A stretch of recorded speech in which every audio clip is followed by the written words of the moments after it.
발인입니다. 네, 기사 같이 볼까요? 엄마, 내 목까지 잘 살아줘. 통화 남기고 눈물 속 발인입니다. 네, 저희가 부천 이 모텔 화재 사건을 전해드렸었어요. 근데 관련해서 그때 7명의 사망자가 있었다라고도 전해드렸었는데 이 7명의 사망자 중에 한 분은 죽기 전에 엄마와 이렇게 통화를 했었다라는 거죠. 관련 영상 같이 보고 오시죠. 불이 났어. 엄마, 더 이상 전화를 할 수가 없어.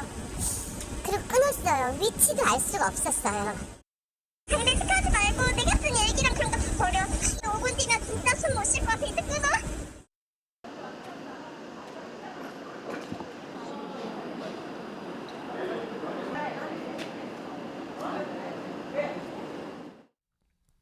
네. 사실 이 죽기 직전 이 엄마 내 일기장도 버리고 장례식도 치르지 말아줘라고 말하는 딸의 마음도 그렇고요. 그 얘기를 듣는 엄마의 마음도 참 진짜 그야말로 애끓는 심정이 아니었을까라는 생각이 듭니다. 좀 가슴이 먹먹해지는데 자식을 가슴에 묻는다는 게 어떻게 또 쉬운 일이겠습니까? 7명의 사망자가 발생을 한 굉장히 지금 심각하고 큰 사건입니다. 이분 말고도 사실 이분은 어제 보신 것처럼 발인이 있었어요. 그런데 어제에 이어 오늘도 다른 분들의 이 발인까지 쭉 아마도 이어질 예정입니다. 저희가 화재 소식을 지난 시간에 전하면서 뭐라고 말씀을 드렸느냐. 스프링클러가 없었다. 문제점이다. 그리고 두 번째, 에어매트로 뛰어내리래서 뛰어내렸는데 에어매트가 뒤집혔다. 그래서 숨졌다라는 두 가지 부분을 말씀을 드렸었습니다. 그런데 이 두 가지 문제 말고도 또 무슨 문제가 있었냐, 이런 문제가 또 제기가 됐어요. 다음 기사 볼까요? 네. 첫 신고자가 호텔명 정확히 알려주었는데 어디서요? 수차례 되물은 119입니다. 이게 대체 무슨 얘기냐? 신고하던 상황에서 좀 부적절한 일이 있었다라는 거죠. 이게 무슨 얘기인지 같이 좀 보겠습니다. 네. 처음에 신고가 들어간 거예요.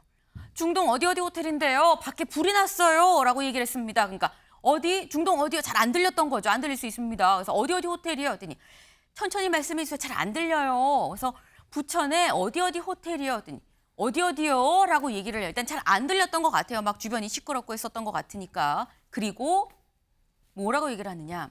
어디서 불 나는 것 같아요. 그러니까 호텔은 어딘지 얘기를 들었어요. 어디서 불이 나는 것 같아요? 여기 객실이요. 810호요. 굉장히 정확하게 지금 딱 짚었습니다. 객실 810호에서 불이 나요. 810호 어디에서 불이 나요? 침대, 창문 어디에서 나요? 라고 또 물어봅니다. 그러니까 신고한 최초 신고자가 라고 얘기를 해요. 김수민 의원님, 라는 말에 어떤 얘기가 담겼다고 생각하십니까? 최초 신고자 분 입장에서는 굉장히 급박한 상황인데, 그리고 본인도 위치라든지 이런 것들을 정확하게 연거푸 얘기를 했음에도 접수 요원이 알아듣지 못하니까 그 급박한 상황은 더 크게 느껴졌을 것이고 굉장히 극도로 답답하지 않았을까 이렇게 보여집니다. 이거를 대화록을 접하시는 분들도 마찬가지의 심정일 것으로 보이고, 그렇기 때문에 이 신고 내용 그리고 과정에 대해서는 철저한 복귀가 필요하고, 필요하다면 이제 책임을 누군가는 져야 되는 그런 일이 될 수도 있다는 것을 말씀을 드리고요. 그러면서도 이제 함께 고려를 해야 될 것은 그 당시에 그러면 왜 접수 요원은 제대로 말을 알아듣지 못했는가, 이 부분이 되겠습니다. 왜냐하면 사고 현장에서 소음이라든지 이런 것들이 발생을 해서 못 알아들었을 가능성도 있는 거겠고, 그리고 위치 추적을 해보면 되는 거 아니냐 말씀들을 하시는 분들이 있는데, 위치 추적을 하더라도 50m 내지는 100m 이상의 오차가 발생을 할 수 있습니다. 그런 문제들도 같이 있는 거기 때문에 물론 이 상황 자체는 굉장히 답답한 상황이고 이렇게 안 될 수 없었을까라고 하는 그런 생각은 당연히 할 수 있는 거고, 철저하게 책임 규명도 해야 되겠지만 또 그런 사정이 있을 수도 있다라고 하는 것, 이걸 같이 좀 감안을 할 필요가 있지 않나 그렇게 보입니다. 네. 사실 지금 이런 상황 자체가 이게 단순히 그 수차례 물은 119의 잘못만 있다고 성급하게 단정 지을 수는 없는 거다라는 말씀도 지금 같이 해주셨어요. 그러니까 그 당시의 상황은 사실 정확하게 좀 복기를 좀 해볼 필요가 있습니다. 잘 안 들렸기 때문에 정확히 어딘지, 그리고 사실 이거 뭐 검색하고 위치 추적을 하는 것도 사실 그렇게 생각만큼 탁탁 핀셋처럼 딱딱 지역이 나오는 게 아니기 때문에 물어봐서 대답을 듣는 게 더 빠르다고 판단을 했을 수도 있다라는 거예요. 근데 다만 아까 대화 내용 다시 한번 볼까요? 두 번째 장. 네, 요거 말고 다음 거 볼까요? 네, 810호 어디? 침대? 뭐 창문 어디?라고 물어보는데 사실 이 부분은 약간 좀 아쉬운 거 아니냐라는 얘기가 나오는 이유가 화재가 있으면 보통 유독가스가 있을 거라고 같이 생각이 되죠. 그리고 특히 이번 화재에서 물론 결과론적으로 결과론적으로 나중에 본 문제긴 합니다만 유독가스가 유독 심했었습니다. 이 유독가스가 심한 상태였는데 구체적으로 그 객실 안에서 어디가 불이 났는지를 현재 이걸 제보하는 사람한테 계속 물어보는 게 맞느냐라는 지적은 김광선 변호사님 또 나올 수가 있는 부분인 것 같거든요. 일단 이제 장소에 대해서는 빨리 알았으면 좋겠죠. 그렇지만 이제 그 당시 상황이랄지 아니면 이제 통화의 어떤 품질 내역이 좀 좋지 않을 수 있어요. 그래서 이제 계속적으로 물어볼 수는 있다. 물론 이제 결과론적으로 보면 처음에 좀 알아듣고 바로 조치를 취했으면 어땠을까 하는 아쉬움이 굉장히 남아 있는데 지금 객실 810호라고 얘기했잖아요. 네. 그럼 창문에서 불이 나고 침대에서 불 나고 그게 중요한 게 아니잖아요. 그러면 빨리 소방서에서 출동을 해서 불을 끄는 게 중요한데 지금 1분 1초가 굉장히 중요하잖아요. 사실은 1, 2분, 뭐 몇 초 안에 사람이 질식해서 숨질 수 있고 여러 가지 생명에 위협이 있는 순간이거든요. 근데 접수위원이 뭐 제대로 교육을 받았는지 어쩐지 모르겠지만 물론 이 어떤 여유가 있다고 한다면 아니 어느 위치에서 불이 났어요? 이렇게 구체적으로 물어볼 수 있지만 지금 상황을 보면 그런 상황이 아니잖아요. 810호 객실이라고 얘기했잖아요. 그럼 객실 어디에선가 불이 났겠죠. 그러면 이걸 바로 알아듣고 해야 하는데 지금 저분도 전화만 붙잡고 있을 수는 없어요. 빨리 피난을 해야 하거든요. 그런데 계속적으로 뭐 창문이냐 침대냐 어디냐 이렇게 묻는 것 자체가 사실 적절하지 않아요. 그러면 과연 119 신고 접수 요원이 아마 콜센터일 텐데 이런 어떤 교육이랄지 이런 것들이 제대로 이루어졌는지 아니면 이제 교육이 제대로 이루어졌지만 본인이 상황을 제대로 파악을 못해서 저런 결과가 났는지 굉장히 안타까운 측면이 있지만 이게 우리가 거울 삼아서 교육이랄지 여러 가지 네. 그런 것이 재발되지 않도록 해야 한다고 봅니다. 네.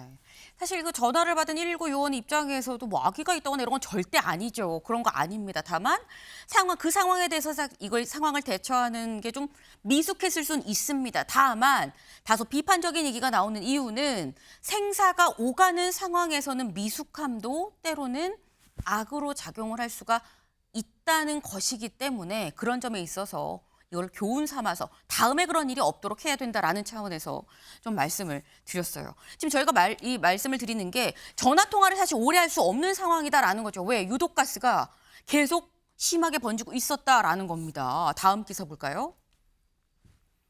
장작보다 빨리 타는 매트리스 유독가스 내뿜어 피해를 키웠다.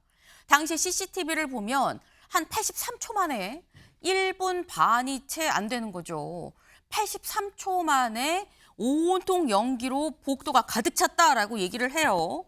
근데 그 이유가 보니까 각 객실마다 다 매트리스가 있죠. 그러다 보니까 이 매트리스가 이 화학 이 제품으로 되어 있는 건데 여기에서 이게 더 일반 책상에 비교하면 매트리스 화재 성장률이 책상의 230배라고 합니다. 책상 하나가 타는 것보다 230배가 훨씬 더 빨리 탄다라는 거죠. 그리고 유독가스도 훨씬 더 많이 내뿜는다. 그러다 보니까 피해가 커질 수밖에 없었다라는 겁니다. 그러면 대체 이 매트리스에 최초에 왜 불똥이 튀게 된 거냐? 어디서 온 불똥이냐? 다음 기사에 나와 있습니다. 에어컨에서 튄 불똥의 활활, 부천 화재, 전기적 요인 무게. 네. 에어컨에서 처음에 파박하고 불똥이 튀었고요. 그 불똥이 매트리스로 옮겨 붙었고 매트리스에서 불이 활활 타올라서 번지면서 유독가스까지 발생을 시켰다라는 겁니다. 안타까운 일이 아닐 수 없죠. 네. 근데 저희가 지난 시간에 말씀을 드렸던 게 스프링쿨러도 있고, 네. 뭐 이렇게 그러니까 지난 시간에 말씀드릴 때는 요인이 뭔지에 대해서 사실 명확하게 나오지 않은 상태였어요. 지금도 이거는 아마도 무게를 두고 있다. 뭐 확실하게 뭐 국가수 이 결과는 이런 부분은 아니긴 합니다만 그때 윤곽이라도 나오는데 지난 시간엔 그러지 않았었죠. 근데 지난 시간에 말씀드렸던 게 스프링클러랑 에어매트 부분 저희가 짚었습니다. 에어매트가 뒤집혀서 좀 안타까운 사망도 있었다라는 건데 그 후속으로 오늘 아침에 이런 기사도 나왔어요. 다음 기사 볼까요? 에어매트 뛰어내릴 땐 어떻게 해야 되는지가 오늘 기사로 나왔습니다. 에어매트 뛰어내릴 땐 몸을 니은자로 만들어서 엉덩이 먼저 뛰어내려야 된다라는 거예요. 이걸 좀 보겠습니다. 에어매트에 안전하게 뛰어내리는 법. 저희가 이 말씀을 사실 드리면서 에어매트에서 아니 왜 연이어서 뛰어내린 거야? 에어매트가 뒤집힐 수가 있어라는 말씀을 드렸었는데 거기에 대한 지식을 우리가 미리미리 알고 있으면 오히려 그 혼란스러운 상황에서 자칫 추가적인 사고로 이어질 여지가 좀 적지 않겠냐라는 취지의 기사인 거죠. 보겠습니다. 에어매트에 안전하게 뛰어내리는 법. 첫 번째, 매트 공기 완충까지 대기. 에어매트가 완전히 부풀어 오를 때까지 좀 기다려야 됩니다. 그리고 난 다음에 그냥 뛰어내리면 안 돼요. 내가 눈으로 봐서 나 부풀었네 싶다고 뛰어내리면 안 됩니다. 소방관이 완충 확인을 알려주면 뛰어내려야 됩니다. 완충 확인을 알려주는 사람도 필요한 거고 이거를 보고 뛰어내리는 것도 필요한 거죠. 세 번째, 공기가 그럼 뛰어내리면서 공기가 나가겠죠. 이 사람이 다 나오고 난 다음에 다시 공기가 완충되고 난 다음에 다음 사람이 뛰어내려야 된다라는 겁니다. 근데 너무 급박해서 지금 당장 내가 여기 두 사람이 있는데 세 사람이 있는데 다 같이 뛰어내려야 될 것 같아요 싶으면 어떻게 해야 되느냐? 여기 나와 있어요. 만약에 불가피하게 두 명이 동시에 뛰어내려야 되면 두 사람 사이에 틈새 없이 서로 꽉 껴안은 상태로 낙하해야 된다라는 겁니다. 네.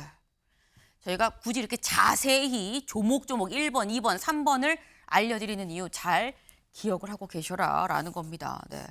근데 뭐 요즘엔 다 고층 빌딩이죠. 뭐 고층 빌딩, 고층 아파트인 건데 에어매트 말고도 불 나면 어떻게 대피해야 되느냐? 다음 기사 볼까요? 에어매트는 5층까지 안전하다고 합니다. 5층이 넘어가면 사실 이번에 화재가 난 8층은 사실상 에어매트가 적용될 수 없는 부분이라는 거죠. 에어매트는 5층까지 안전하고 50층 이상은 피난구역으로 가야 된다라는 거예요. 네. 50층 이상인 곳도 요즘에 많죠. 그러면 아니 층별로 대체 어떻게 하라는 거야? 그럼 5층이랑 50층 사이에 45층 구간은 어떻게 해? 그래픽 같이 볼까요? 네. 먼저 여기부터 보겠습니다. 5층까지는 에어매트도 안전하다. 근데 5층부터 10층 요 사이 여기는 완강기를 이용을 해라 라는 겁니다. 네. 요즘 다 완강기가 잘 어디 붙어 있습니다. 구석에. 가서 완강기를 갖고 내려와야 된다라는 거예요. 그러면 10층부터 30층까지 요 사이 구간은 어떻게 합니까? 10층부터 30층 구간 사이는 사다리 차로 구조할 수 있다. 그럼 30층부터 그 위는 어떻게 해요? 이럴 때는 고층 건물은 다 층별 가능한 대피 수단이 있다고 합니다. 이렇게 긴급 대피 마스크, 휴대용 이런 게 다 갖추도록 법으로 돼 있어요. 그러니까 이런 구간에 가서 이걸 착용을 하고 피난 구역으로 대피를 해야 된다라는 겁니다. 네.